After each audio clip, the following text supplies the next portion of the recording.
What's happening, everybody? Mac the Duelist from the TCG Enterprise, where we talk about all your favorite card games. And you guys, a new set just got revealed out yesterday for the OCG for Yu-Gi-Oh! And it's Infinity Forbidden, which will be released out in the OCG April 27th, 2024.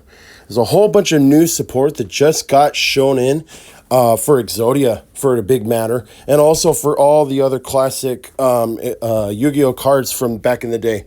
So first off, you guys, we have Dark Magician, the Ebon Sorcerer, who counts himself as a Dark Magician. You only use the first and the third effect of this guy once per turn, but that's okay. It allows you to go in and get special summons, so you can get a Dark Magician monster out as well, which is definitely a step up considering the fact that Dark Magician doesn't really have that much support. Now that this card is actually going to be coming in, it's going to be way, way different.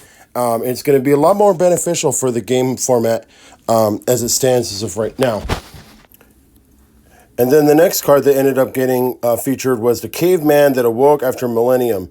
So Millennium is going to end up getting a lot of support coming into this new set.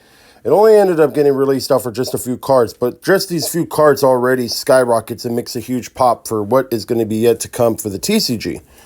With this one, you can only use the first and the second effects of the card's name each once per turn.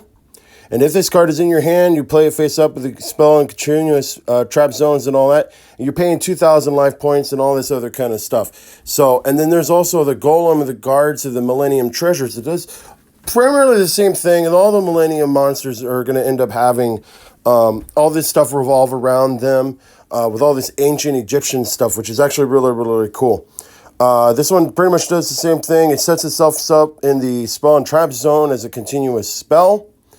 If this card is a continuous spell, pay 2,000 life points, and it allows you to go ahead and special summon this card and add the Temple of the Slabs into it. It's really crazy stuff, you guys.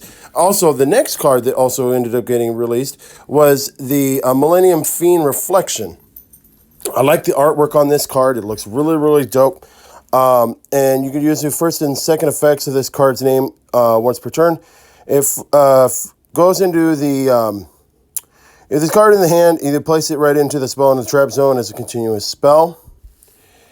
And if your opponent activates a card effect while this card is in the continuous, as it is a continuous spell, you special summon this card, and then you'll gain life points equal to the attack of one of the monsters onto the field, which is really, really stupid. And it can neither monster can be destroyed by battle, which is awesome.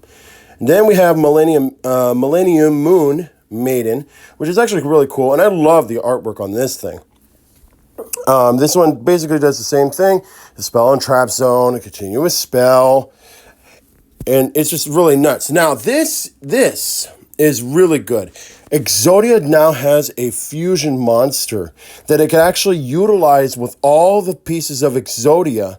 So then that way you don't have to always rely on an instant win with a draw of Exodia. Now you have something to go into besides Exodia, Necros, and all the other stuff, the contact of Exodia and everything like that.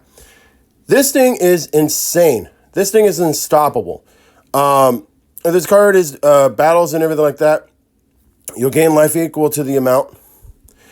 And or the attack will gain to the current life points and all that. And you pay life points for these kind of cards, but then you get an extra boost with non-destruction. The Shield of Millennium Dynasty, does the same thing. All these Millennium cards, they go into the spell into the trap zone as a continuous spell, so they utilize off from their effects to go ahead and get other ones out. This one cannot be destroyed by spell and trap effects, which is actually really, really good. It's the equivalent of the Millennium Shield, how it was into the show, where it basically had the ring of magnetism, and it basically deflected all other attacks and just go right over to the Millennium Shield, which is really, really, really cool. And for a level 5, it's actually not that bad, considering. Plus, it has the same stats. Then we have Millennium Cross. Now, this is really good because we really needed to have this one for Exodia. It allows you to go ahead and take five Forbidden 1 monsters from your hand, deck, or face up onto the field, reveal them, and then you special summon Exodia Incarnate from your extra deck. And then shuffle all of the face-up monsters you control into the deck except for Exodia monsters whose level is 10 or higher to Millennium. And then you can special cannot gain control of spell monsters and all that, except for Millennium monsters and all that kind of stuff. Exodia Blaze. Now, Exodia is actually a keyword now for Exodia with this set that's now been released in. You target a level 5 higher monster with Exodia in its original name, and you'll gain the effects. You will pay half your life points, and you cannot activate any other cards and their effects for the rest of this turn. Also, destroy as many cards as a spell and trap zone as possible, and then equip 2 Forbidden 1 monsters from your hand or the deck onto the equipped cards, and it'll give 2,000 attack, which is nuts. And if it attacks defense monster, it inflicts piercing damage, which is really stupid, and I love it. Then one of the traps we have is Raging Hellfire Exodia Flame. The first and second effects, of course, is all revolving around each other. If you control a monster level 10 or higher, with Exodia monster, you destroy all cards your opponent controls. Major nuke. Then you also, if this is in your graveyard except for the turn, you can banish it and activate one of the effects. You can add a forbidden monster from the deck to or the graveyard to the hand, which is really sick. Then we have Dark Magic Mirror Force. It basically is another Mirror Force. We have another Mirror Force that ended up getting released. It's cool. Honestly, we have so many, so why not? When an opponent's monster declares an attack or an opponent's monster effect is activated, they destroy monsters onto the field, and the monster that mentions it, you get the gold Sarcophagus of Light, and you go ahead and start getting combo plays put into place onto this thing. You can inflict a 500 to your opponent with the Dark Magician, all that fun stuff. So that's pretty much it for this set, you guys. I hope you guys are really excited as much as I am for this deck, for this set, I mean. I have a bunch of Exodia decks, and now it's nice to have a set that's going to actually revolve around Exodia.